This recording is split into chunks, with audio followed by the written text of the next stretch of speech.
Tere kuulajatele! Stuudios istub Rohkede Pelak, minu süles istub Rott Tiidemann, alustame uudistega. Valitsus on teada andnud uuest viisist elektrihindade alandamiseks. Rahva siiras pahameel muudetakse nimelt elektrienergiaks. Projekt kannab nime Negatiivne energia 2.0 ja põhineb lihtsal põhimõttel, mida rohkem vihastad, seda rohkem elektrit tekib. Keskmine eestlane toodab sotsiaalmeedias rohkem kuumus kui keskküttekatel, selgitavad teadlased. Esimesed emotsioonipaneelid paigaldatakse Delfi kommentaariumitesse ja Tallinna bussipeatustesse. Valitsus omalt poolt lubab rahvast hoida toonuses ja hoolitseda selle eest, et negatiivne energiatase ei väheneks ja anda igal nädalal välja mõne määruse või teha otsuse, mis rahval kopsu üle maksa ajab.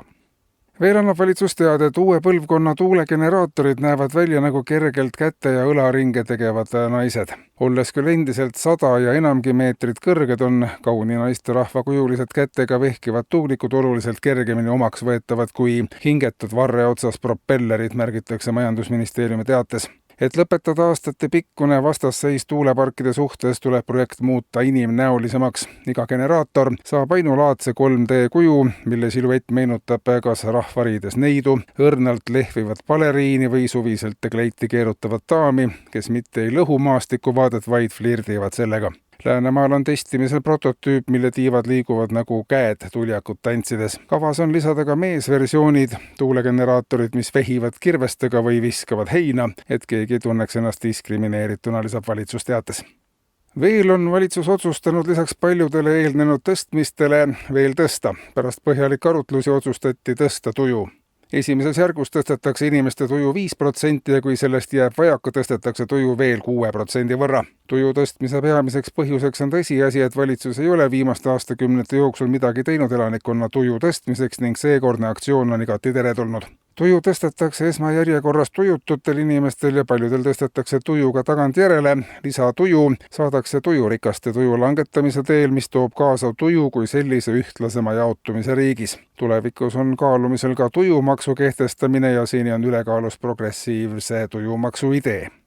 Vetelpääste on aga koostöös supeldrandade omanikega alustamas kõikidele nõuetele vastavate tundmatute kohtade rajamisega selleks hooajaks.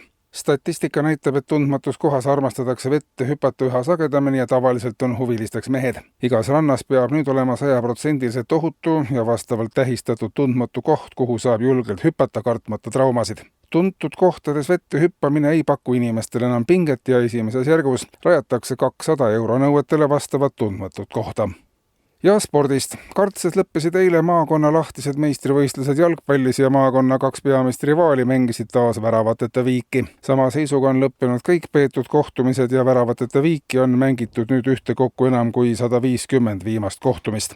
Tabeliseis muutub siiski tuleval kevadel, kui Kartse jalgpallistaadion saab tänu eurorahadele endale esialgu 1, aga 2 aasta pärast ka teise värava. Seni tuleb väravateta ja seega ka viiki mängida veel 176 kohtumist. Eetris olid uudised.